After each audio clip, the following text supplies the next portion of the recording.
Hey everybody, welcome back to the channel, and today's video is on the Kriega R20 and the T for Trial 18 motorcycle backpacks. And the reason I'm making this video is I don't like to duplicate content what's out there, and you'll find lots of reviews on both of these bags. But what you won't find is a review together, and what you won't find is a real world review. Yes, people will turn around and say you can get a laptop in both of these bags, and you can.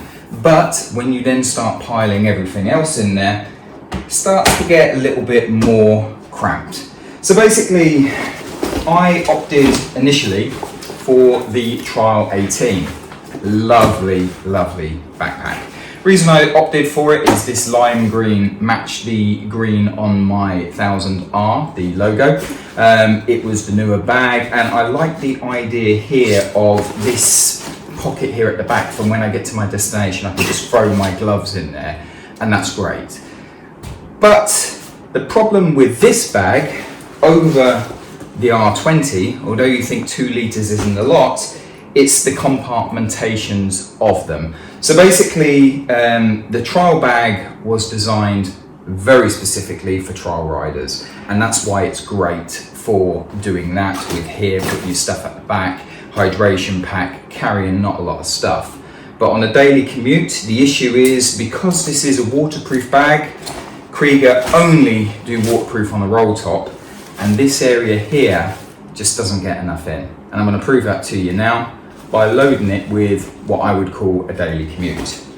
Okay, so daily commute, we're going to go with a laptop, an iPad, and a bag for all your cables, chargers, etc. Anybody who has a laptop and they just throw it straight in their bag, they are heathens. They do not care about their products. So you are always going to put your laptop in a protective sleeve. I'm using Velomaki here, there are others. Now the thing is, when you put a 13-inch MacBook Pro into a protective case of any sort, it automatically becomes a 15-inch footprint. So that's important, because now the extra footprint I've got, this is struggling to get in here.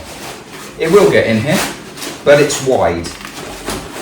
And you're thinking, well, I want that in my waterproof part of the bag. The section that is behind is not waterproof. So that's where I'll put my battery pack and everything else, but really I would want that here up front, but I just haven't got enough width anymore. So I'm going to get in my iPad. So literally on the waterproof compartment now, I'm out of space. Fold it over and we'll stitch that up. Now I do have the space at the back where I've just put all my cables, which I didn't really want getting wet if it does get wet, but I will live with it. So I'm pretty much getting to the fullness of this bag. Let's now try and get my waterproofs in, which I can do, but now I'm fully loaded. So with my waterproofs as well, this makes it a bit tight to close, but is doable. So literally 2 devices at the back and my waterproofs. Let's sacrifice the waterproofs. We're going to think it's not going to rain today, but I need to take a mid layer. So I've got down here various mid layers. So from a very thick over the top mid layer, this scrumpled up, so quite a big sort of beanbag footprint, is not going to work. So I'm going to have to get smart. Nox thermal, bit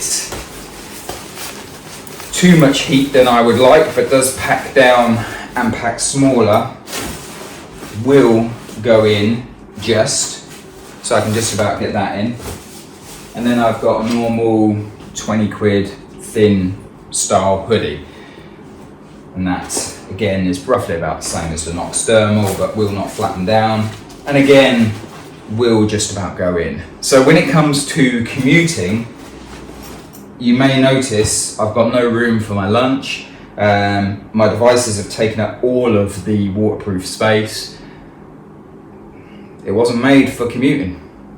Okay, so we're not going on a commute, we are going on a weekend away. We have here a pair of socks, pair of pants, a t-shirt and a pair of jeans. So with that, do we want them in the waterproof? Do we want them in the non-waterproof? Let's go with non-waterproof because I think that area there, that's going to give me a small footprint as I can. Actually, I'm going to keep it flat, so I'm going to unfold it, not go as tight, and that will fit in there. And that's only taken up, I would say, half of the back section. We're going to go back to my little gubbins with all my chargers and everything, and we're going to pretend that this is full of toiletries. So, you know, shaver, straighteners, hair products, everything somebody like me needs. Again, we're going to whack that in the waterproof because I haven't really got a great deal of space here in the back. It's worth noting that in the Kriega bag you do have another little waterproof section for your wallet and your mobile phone, but again, you're probably going to be carrying that on you. We're going away for the weekend, we're going to take an iPad, we're going to put that in the waterproof section. We are going to pack our waterproofs, we're going to put them over the top. The back section is now full, so that is full with my clothes and those waterproofs. And the front section here, barely got space for the hoodie. Notice I'm not packing a pair of shoes here. So, will it go? Yeah, just about. So, in here I've got iPads, toiletries, hoodie.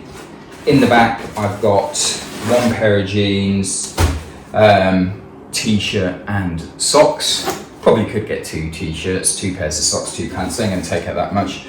Waterproofed, you're either going to take them or you're going to sacrifice them for a pair of trainers to go in there.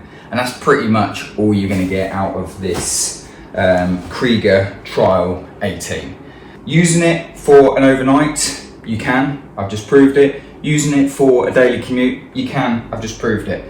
But you're really pushing it to the extreme of what the capacity of the bag is for. And the reason being is it's just too narrow here on this section. Comparing it to the R20, they're the same sort of width at the back. It's probably a better build. It feels a little bit sturdy. And when I say a little bit, we're talking like a couple of percent. But you can just see, like, you know, their reflective detail here. It's a bit darker. It just feels a little bit more solid, a little bit more premium, a little bit newer.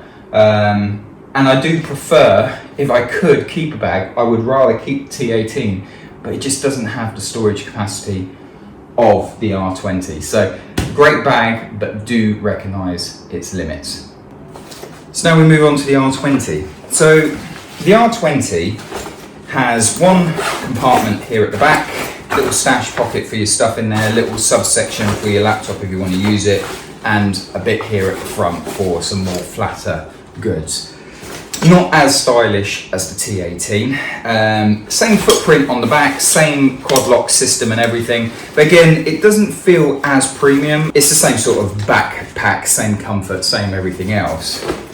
Now, the R20 is a little bit cheaper and you get a few more litres of storage, but it is not waterproof. Kriega have fooled you by giving you a sort of waterproof looking zip. Now the thing is though, the zip's up there, you can actually fold, if you're clever with your packing, you put that in and you fold it over, so the rain will just go off the zip anyway, which are waterproof. It's one of them where many people have been caught in storms with this backpack and it has held watertight. However, Kriega aren't giving it the backing, and the reason being, if you want waterproofing, then the only way is the roll top system. Which is not on here. So that's something you just need to bear in mind.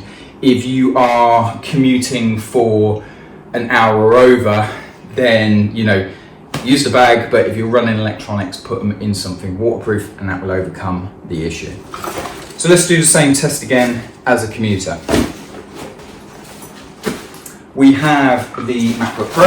That's going to go in the back section that's sort of been sectioned out for a laptop from the looks of it. I'm also going to throw my iPad in the same section.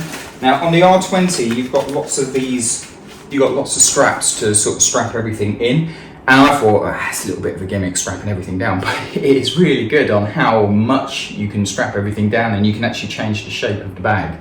I was really quite impressed by it. Gubbins, put that here at the bottom, and we've still got room here. I'm going to put my waterproofs in, and I can probably still get a hoodie over the top. Yes, I can. So I've got in waterproofs and a mid layer. So bearing in mind with the hoodie, we could easily swap that for the thermal Knox. But that's fully in. I've still got a little bit of space here at the front that I could, use the socks as an example, easily get like 6 pairs of socks in there or something equivalent. So if you've got like a soft shell jacket, that could probably go in there. A very small flat pack lunch, that would also go in there. If I lose the waterproofs, it opens up to say 2 mid layers, or even the super duper thick layer. Yep, that will fit. So those 2 litres are making a big difference in this bag because of that extra compartment. As a daily commuter, it's great. I mean, literally, I would run just my laptop, my gubbins, and then I've got all of this space here. Don't know if you can see it, and I've still got in here like my headphones and everything, which you didn't really need to know about because they're so small, but I could still get lunch in there. And like I say, when I strap it all down, that's sort of the shape and how thin it will go. It's really great for that. The only downside is you haven't got the stamp that it's fully waterproof. So now we're going to look at it again for a weekend away bag. Toiletries in this bag here, we're going to put it right at the bottom. The laptop section, I'm just going to throw the iPad in there, and then I'm going to zip that tight, do away with it. It's worth noting on both bags as well, you have a section for keys, which is handy to just clip that in. Now we are going to put the jeans, the socks, the shoes. I'm going to have them flat as I did before. As a matter of fact, I can even get them over the top in here and put them down. So now I would say I've still got half the bag if I'm smart, so I can get my waterproofs in here.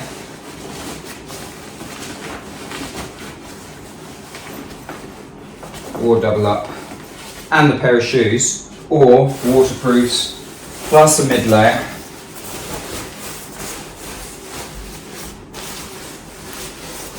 Remember, I still have this little section here at the front. If I'm using the Knox or any quilted sort of mid layer, I reckon I could still, ram in another pair of shoes on there. I'm taking it to the extreme, but it does show that you can just get, even though yes you do have those extra 2 litres, you can just pack so much more efficiently with this bag. So there you have it, a quick little real world review on the Kriega T18 and the R20, what it's like to pack them with real everyday stuff.